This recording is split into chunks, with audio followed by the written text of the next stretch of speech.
केंद्र में मोदी सरकार कर्नाटक और कांग्रेस पार्टी के प्रति नफरत की राजनीति कर रही है ताकि वोटों को ध्रुवीकृत कर सके।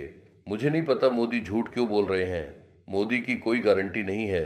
मोदी की गारंटियां खोखली होती हैं।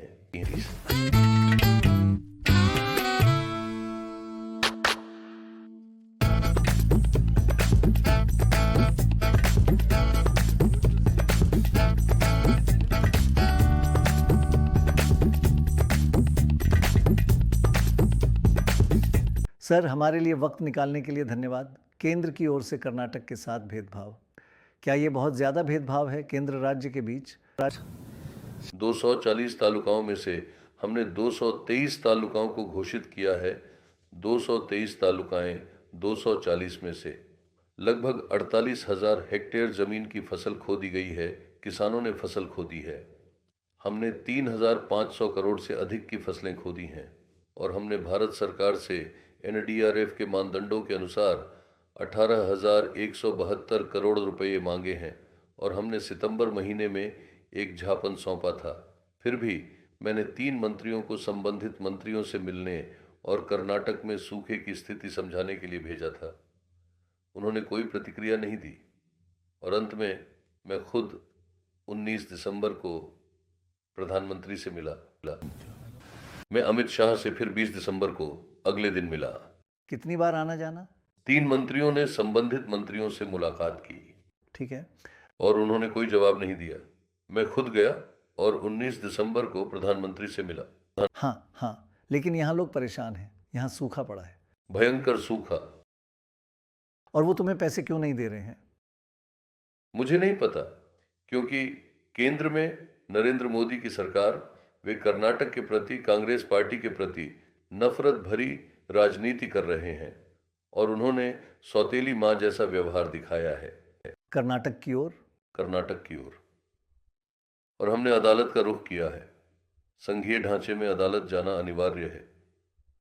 जहां भी बाढ़ या सूखा हो वहां फंड देना भारत सरकार का कर्तव्य है। किसी भी आपदा के दौरान पूरे कर्नाटक में ही नहीं, पूरे देश में उन्हें यह करना होगा, पर अभी तक उन्होंने जारी नहीं किया। हमारा ज्ञापन दिए 7 महीने बीत गए, फिर भी 7 महीने बाद उनका कोई जवाब नहीं आया। इसलिए हम सुप्रीम कोर्ट गए। सुप्रीम कोर्ट ने कहा कि संघीय ढांचे में हमें ऐसा नहीं करना चाहिए और उन्होंने भारत सरकार को इसे सुलझाने का निर्देश दिया। उन्होंने नहीं सुलझाया। फिर उन्होंने 1 हफ्ते का समय लिया और उन्होंने 3,454 करोड़ रुपए दिए। 18,000 करोड़ के बजाय? ये हमारी मांगी गई राशि का 19% है, एनडीआरएफ के नियमों के अनुसार। हमने तो पूरे नुकसान की भरपाई के लिए भी नहीं कहा है। पूरा नुकसान तो 35,000 करोड़ से भी ज्यादा होगा। वह आधा होगा। उसका आधा भी नहीं। लोग क्या कहते हैं इसके खिलाफ? उनकी भावनाएं क्या हैं? वो परेशान हैं और उन्हें केंद्र से पैसे नहीं मिल रहे। कन्नड़ में वे क्या कहते हैं? भाजपा नकाबपोश होकर राज कर रही है। उनका व्यवहार सौतेली मां जैसा है। वे नफरत की राजनीति कर रहे हैं। वो कह रहे हैं कि आप मुसलमानों के लिए आरक्षण बढ़ाना चाहते हैं, आप हिंदू विरोधी हैं। नहीं, ये बिल्कुल गलत है, पूरी तरह गलत। पिछले 30 साल से मुसलमानों के लिए आरक्षण है। मुसलमानों को 4% आरक्षण 1994 से है। वे चुप क्यों थे? 2008 से 2013 तक वे सत्ता में थे। वे क्या कर रहे थे? और बीजेपी सरकार के आखिरी साल में, यानी बसवराज बोम्मई के कार्यकाल में, उन्होंने ये 4% आरक्षण रद्द कर दिया। मुस्लिम नेता सुप्रीम कोर्ट गए। इसके लिए बसवराज बोम्मई की सरकार ने एक हलफनामा दायर किया कि स्थिति जैसी है वैसी बनी रहेगी। अरे खुद बोम्मई सरकार ही। बोम्मई सरकार ने खुद सुप्रीम कोर्ट में कहा कि स्थिति जैसी है वैसी रहेगी। पर नरेंद्र मोदी पता नहीं क्यों झूठ बोल रहे हैं, वोटों को बांटने के लिए, पिछड़े समुदायों को मुसलमानों के खिलाफ भड़काने के लिए। पिछड़े समुदाय के वोटों के लिए वे ये झूठ गढ़ रहे हैं। लेकिन कर्नाटक में मुस्लिम हिंदू संबंध अच्छे रहे हैं ना? यह अच्छा है। कर्नाटक के ज्यादातर हिस्सों में। कर्नाटक में बड़ा अच्छा है। वहाँ कानून और व्यवस्था का हाल बहुत बढ़िया है।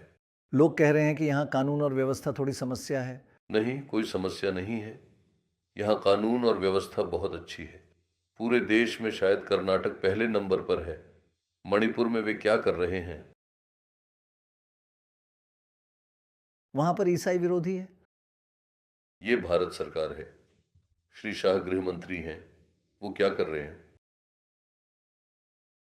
लेकिन वो कह रहे हैं कि कानून व्यवस्था, हुबली की घटना में वो कहते हैं कि आपकी प्रतिक्रिया बहुत धीमी है।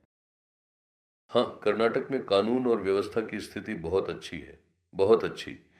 ये सिर्फ एक घटना है और मैंने इसकी निंदा की है और हमने कार्रवाई की है। आरोपी पकड़ा गया है।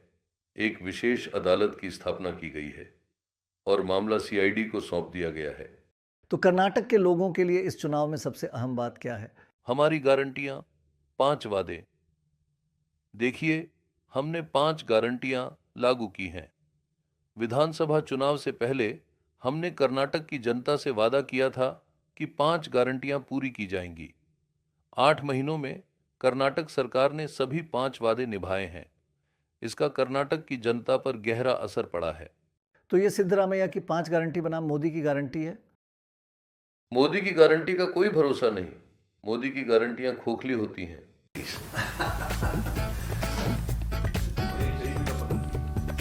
बहुत बहुत धन्यवाद, आपसे मिलकर अच्छा लगा। शुक्रिया वेरी मच।